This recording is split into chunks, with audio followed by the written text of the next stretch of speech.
Ingresó formalmente ya al Parlamento el proyecto de ley de reforma de la Seguridad Social. Para hablar de este y otros temas, por supuesto, recibimos esta mañana al senador de Cabildo Abierto, Guido Marini Ríos. Bienvenido, ¿cómo anda? Buenos días, Buen es día. un gusto estar nuevamente acá en el programa. Bueno, ¿qué valoración hace del proyecto que llegó al Parlamento? Cabildo Abierto tuvo negociaciones directas con el presidente de la República, tenía algunas condiciones excluyentes para apoyar el proyecto que fueron incluidas, ¿no? Sí, al menos el proyecto es el producto de un proceso largo que arrancó allá con la LUC hace más de 2 años, cuando se estableció un grupo de expertos en seguridad social para que trabajaran el tema, que trabajó durante 1 año. Luego se elaboró un anteproyecto que indudablemente tenía muchas cosas a corregir. Nosotros sobre ese anteproyecto hicimos un documento con una decena de puntos que entendíamos era necesario modificar. Algunos de ellos para nosotros eran imprescindibles que se modificaran para poder apoyar el proyecto como tal.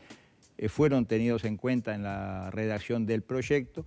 Algunos otros puntos no fueron tenidos en cuenta en la redacción, pero creemos que eran buenos también, que son buenos para ser incluidos también en el proyecto. Y bueno, ahora viene una nueva etapa, que es el debate parlamentario, que por definición un debate parlamentario es discusión, es escuchar, es recibir delegaciones, en definitiva, es mejorar el proyecto para que lo que salga sea una buena ley. Esas 3 condiciones excluyentes, dentro de esos puntos había 3 que eran excluyentes. ¿Cuáles eran? Repasemos. Que la transición comenzara para los nacidos a partir de 1973. Nosotros entendíamos, porque aparte era una de las recomendaciones que hizo el grupo de expertos de la seguridad social, entendíamos que no podía comprender a aquellos que ya estaban a menos de 10 años de su jubilación de acuerdo a la ley vigente, que tenían la expectativa de jubilación, o sea que aquellos que ya tienen cumplidos 50 años, los nacidos en el 72, no deberían quedar comprendidos, tendría que ser de ahí para adelante, es decir, los menores de 50 años hoy. Eso fue considerado, fue tenido en cuenta. Otro tema que nosotros planteamos es el de las bonificaciones. Creemos que hay realmente una ensalada de bonificaciones, según el colectivo de que se trate, según la época en la cual se estableció, hay bonificaciones que a veces no tienen mucho sentido hoy.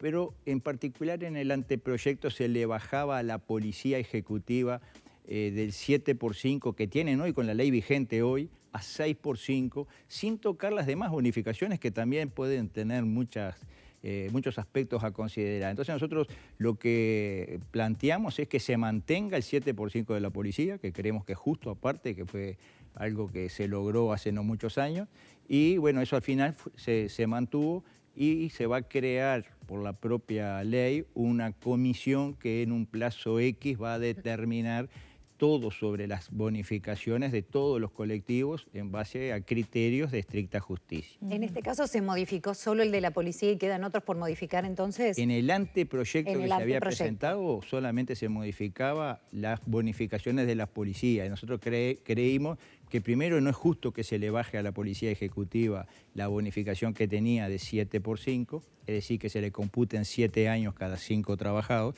No era justo que se le bajara, pero aparte no era justo que se tocara solo ese colectivo y no se tocaran otros que de repente también tienen, digamos, no hay mucho criterio para mantener unos y otros no. También hubo otra modificación importante con respecto a las pensiones por la vejez. Y la tercera, digamos, exigencia, si cabe el término, era de que a los pensionistas mayores de 50 años le quede la pensión vitalicia, no que sea a plazo como lo planteaba el anteproyecto hasta los 65 años. Creemos que, por poner un ejemplo, una viuda que enviuda a los 60 años, el anteproyecto le daba pensión por 5 años y después nada. Entonces, ¿y después qué pasaba? ¿Dónde iba a terminar esa viuda?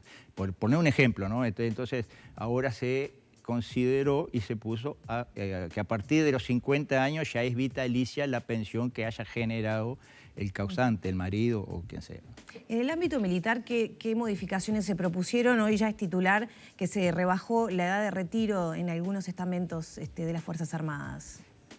En el ámbito militar, primero que nada, es bueno recordar que la llamada caja militar fue la última en ser reformada en el año 2019. Hubo una ley que la reformó, que le hizo varios cambios yo diría que sustanciales, a tal punto que los cambios que puedan introducirse acá son menores, porque ya los cambios sustanciales se hicieron hace 3 años. Bueno, hay quienes dicen que esos cambios no fueron suficientes y que siguen manteniendo las inequidades con el resto de las No, pero lo que pasa es que toda ley de retiro lleva un tiempo para ir generando los cambios, porque hay líneas a partir de las cuales no son alcanzados, como va a pasar con esta, que hay una línea clara, los que tienen 50 años o más no van a ser alcanzados, o sea que hay líneas que hace que los efectos se vayan viendo en el tiempo. Ya en la llamada caja militar ya ha habido ciertos efectos en algunos aspectos y otros que se van produciendo en el tiempo. En esta reforma hay algún nuevo cambio, digamos, en cuanto a la edad de jubilación. Por ejemplo, en la reforma que se hizo en el año 19 se estableció 63 años la edad de jubilación para un coronel. Bueno, por esta reforma se va a llevar a 65. Es decir, hay algunos cambios, pero yo le diría que los cambios sustanciales ya fueron introducidos en el año 19. Pero en algunos se proponía subir la edad para algunos rangos militares y a pedido de Cabildo se rebajó. No, Cabildo no hizo ningún pedido en ese aspecto. Quien hizo pedido fue el Servicio de Retiro y Pensiones Militares. Hizo varios pedidos, algunos de los cuales fueron considerados. Ahora vamos a analizar, a la luz del proyecto en sí, que recién entró el viernes en el Parlamento, vamos a analizar todas las connotaciones que esto implica. Vamos a recibir a todos los colectivos, ¿no? No solo el militar, vamos a recibir a todos los afectados, de todos los grupos de la actividad económica que van a plantear sus problemas, sus diferencias, cómo son afectados. Y en base a eso vamos a tratar de que este proyecto sea un proyecto realmente bueno, que lo que asegure sea la sostenibilidad en el tiempo y que garantice que todos los uruguayos van a tener una cobertura de seguridad social. Pero desde el Poder Ejecutivo se había hablado acerca de la conveniencia de que el proyecto, este proyecto justamente se votara como viene y no volver a la discusión parlamentaria, que además, bueno, evidentemente sí se va a llevar a cabo con el Frente Amplio, que todavía no ha dado su posición al respecto. Más allá de lo que se ha dicho, la esencia de la discusión de una ley es el intercambio de ideas y el buscar mejorar la ley. Si no, no tiene sentido de que se someta a la discusión parlamentaria. Esto entra en el Senado, va a haber una comisión especial para tratar esta ley, se van a recibir delegaciones y no podemos decir antes de empezar, mire que digan lo que digan, ya está a tapa cerrada aprobado, no. Una de las Sería críticas como es que hay una poco grosería tiempo, ¿no? para lo que vienen a plantear. Porque el presidente ha pedido que en senadores se apruebe antes de fin de año y es poco tiempo, es verdad. ¿Hay tiempo para recibir a todas las delegaciones, hacer un análisis? Mire, los plazos serán los que se necesiten, serán los que se necesiten.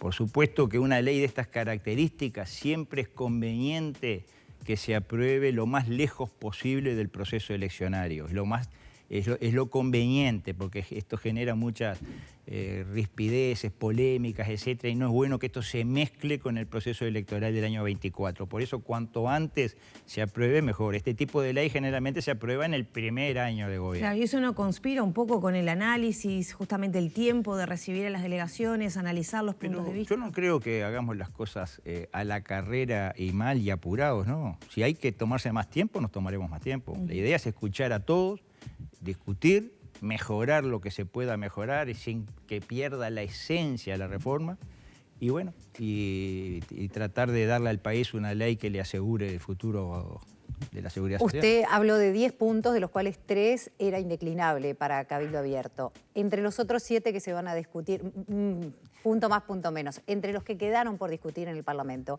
¿hay otro en el cual ustedes no van a ser flexibles y que podría llegar a trancar la discusión? No podemos plantear alguna discusión ya diciendo si esto no se cumple, no seguimos, porque no sería bueno para establecer bases de una discusión. Son puntos que nosotros entendemos que mejorarían el proyecto de seguridad social. Hay uno de esos puntos, digo porque siempre estás en las redes el tema, hay un decreto que firma Tabaré Vázquez poco antes de dejar la presidencia, que hace hereditarias las pensiones especiales de reparación que se aprobaron allá por el 2005, a aquellos que fueron víctimas del Estado, de la dictadura. se le aprueba una pensión en el 2005, pero en el 2020 se establece que son heredables, ¿no? Que, incluso hasta la segunda generación. Creemos que eso genera una diferencia con todo el resto de los pensionistas del país y que no es justo. Uno de esos puntos que nosotros proponemos es derogar ese decreto, que esta ley establezca que ese decreto queda sin efecto. Ahí entran pensiones reparatorias ¿de qué, por ejemplo? ¿De qué características? No, fueron las que se votaron en una ley del 2005 a todos aquellos que habían estado presos o sufrieron persecución, etcétera. Bueno, la ley lo establece así en el año 2005. Son unos 5.000 beneficiarios. Pero por un decreto se hace heredable eso. Y creemos que ahí se establece una diferencia con el resto del sistema pensionario. Pero se lo pongo a modo de ejemplo, que es uno de los puntos. Hay otros puntos más que nosotros no queremos ahora vamos a hacerlos públicos porque no queremos generar expectativas, porque capaz que después en la discusión el punto queda o no queda, y si nosotros generamos una expectativa no va a ser bueno. ¿Y no piensa que la gente podría saberlo para opinar, para conocer quién propone qué, ahora, etcétera? Cuando estemos en la discusión parlamentaria lo vamos a plantear, y bueno, como toda la discusión queda en actas o se sabe a través de los medios de comunicación, va a ser público, pero no lo quiero adelantar todavía. En ningún momento Cabildo planteó, bueno, si no se incorpora esto, no vamos a estar votando el proyecto de ley, porque eso siempre ha trascendido.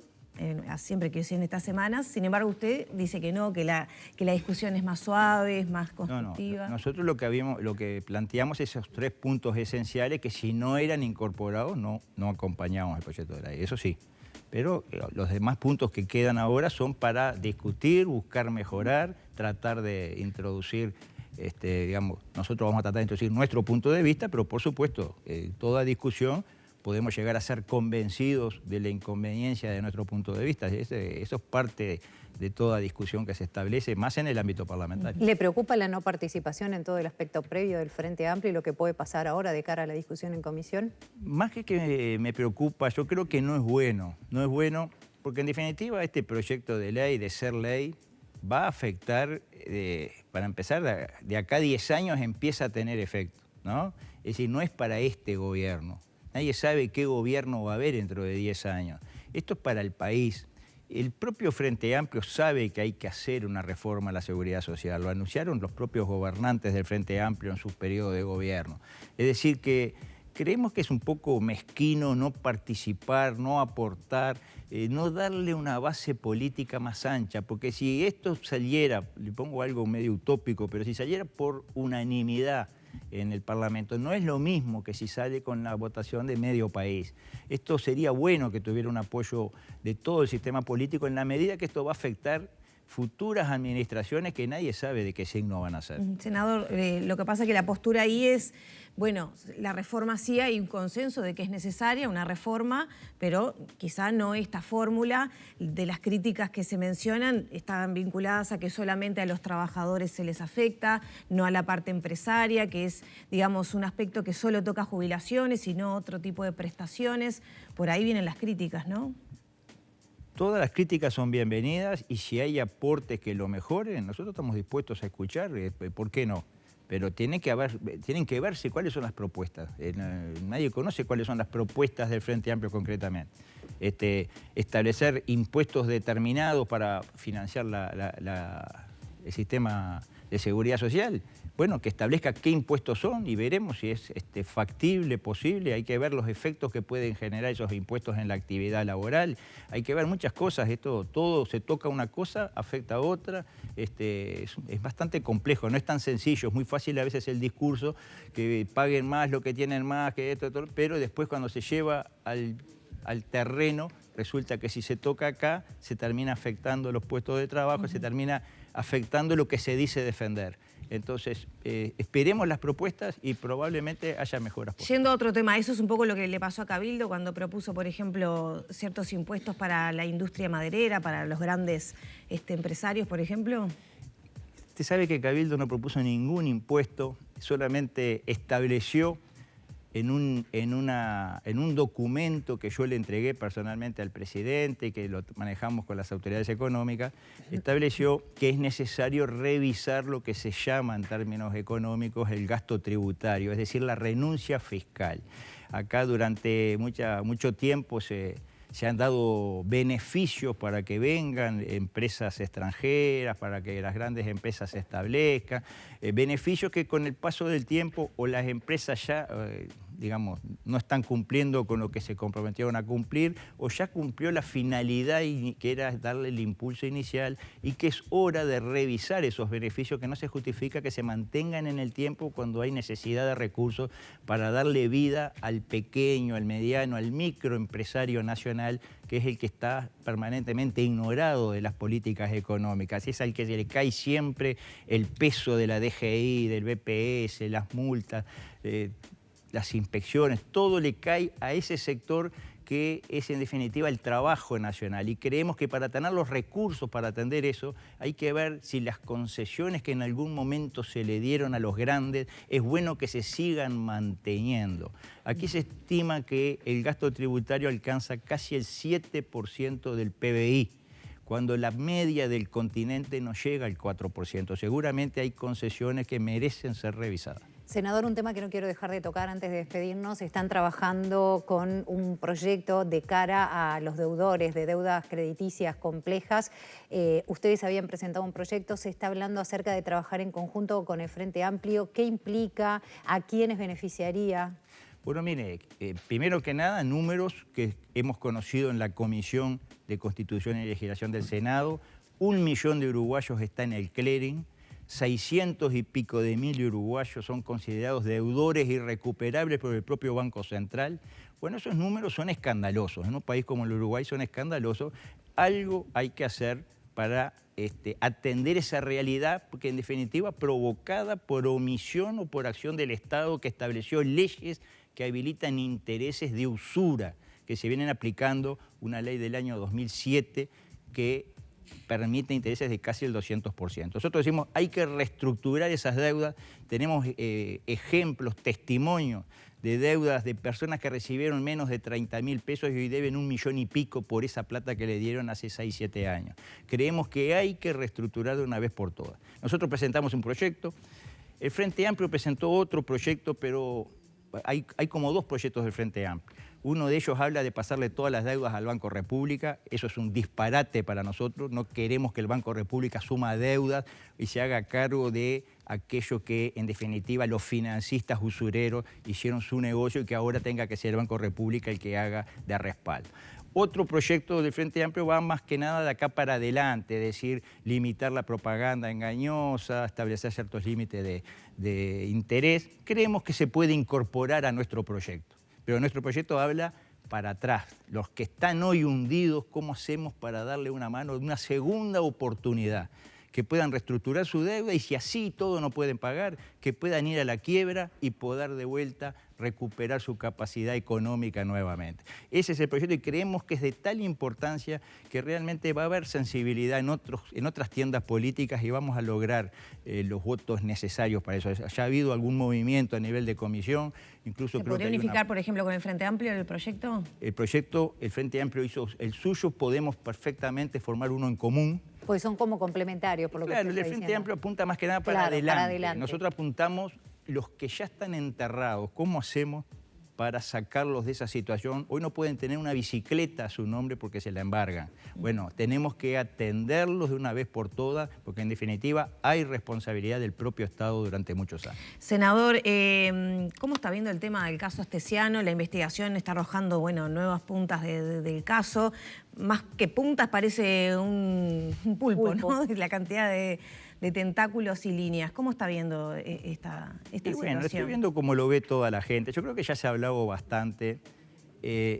No cabe duda, es un delincuente que se enquistó cerca de las esferas del poder, del gobierno, y que ha tenido sus contactos y todo, pero tampoco hay que transformarlo en un James Bond, en un superagente. Yo creo que fue un peón ahí de algún Pero esquema operaba delictivo. en la torre ejecutiva, ¿no? Sí, sí, por supuesto, pero así Y siguen estuviera en un apareciendo edificio derivaciones. enfrente en la Plaza Independencia. No es lo mismo, eras muy cercano a la vida personal del presidente. Es verdad, es verdad. Yo creo que fue un error haberlo tenido tan cerca con las anotaciones que tenía. Yo lo que quiero es que ahora la justicia vaya realmente a fondo y termine desbaratando toda esa banda de la cual este era un integrante. Estoy seguro que no era el cerebro. Pero parece ser que, bueno, por lo menos se va a investigar a jefaturas de la policía, etcétera. Sí. Ojalá que caigan quien caiga. Todos los que tengan algo que ver, estén en el lugar en que estén, sean de la jerarquía que sean, que terminen rindiendo cuentas ante la justicia. Ojalá que la justicia pueda llegar bien a fondo en este tema. ¿Le llama la atención que una persona con antecedentes, anotaciones, bueno, un prontuario dudoso, haya llegado de forma tan cercana al presidente que no se haya sabido, bueno, o tomado acciones referentes a los antecedentes? Y la confianza mata al hombre, eso es viejo como el agujero del mate, ¿no? Realmente creo que se confió demasiado en quien no se debía confiar. Fue un error, lo he dicho yo varias veces, pero no lo he dicho solo yo, lo han dicho los senadores del Partido Nacional, lo ha dicho Gandini, lo ha dicho Penadet, que fue un grave error, que nunca se debió haber llegado a eso. Y bueno, errores se cometen todos los días y este es uno más. Senador, ya tenemos que cerrar, me están por matar, pero le quiero dar 30 segundos para que nos cuente. Hoy hay una convocatoria a las 13 horas porque se va a presentar un proyecto para abordar los contratos que el Estado hace cuando superan el periodo de gobierno. ¿De qué se trata? Esto lo habíamos anunciado ya el año pasado. El viernes pasado presentamos a nivel del Senado un proyecto de ley por el cual todo contrato, todo compromiso que asuma el Estado que comprometa a futuras administraciones tiene que tener venia del Senado de la República. No puede ser que una administración, por más que tiene legitimidad, fue elegido por el pueblo y todo, pero que comprometa futuras administraciones. Lo hemos visto con casos muy sonados, como el de UPM, como el de Catornatí, como el de los aeropuertos, que se le da por décadas para adelante concesiones, zonas francas. Bueno, creemos que al menos tiene que haber un visto bueno del Senado de la República. El Senado de la República hoy aprueba un ascenso a coronel, aprueba una designación de un tribunal, de un embajador, es decir, que si es necesaria la venia del Senado. Creemos que esto es incluso, es tan importante como todo esto que estamos hablando. Entonces, para no interferir con la actividad de gobierno, se pone un plazo perentorio. El Senado tiene que expedirse en 60 días. Si no se expide, es una aprobación tácita. Pero lo que queremos es que esto no quede en la órbita de tal oficina del gobierno o de determinados jerarcas cuando va a afectar a todo el sistema, a todo el país, digamos, durante décadas. Creemos que es hasta de sentido común lo que estamos planteando. Senador, muchas gracias por estos minutos. Bueno, gracias a usted. Cerramos por aquí la entrevista, ya son las 9 de la mañana, 21 minutos.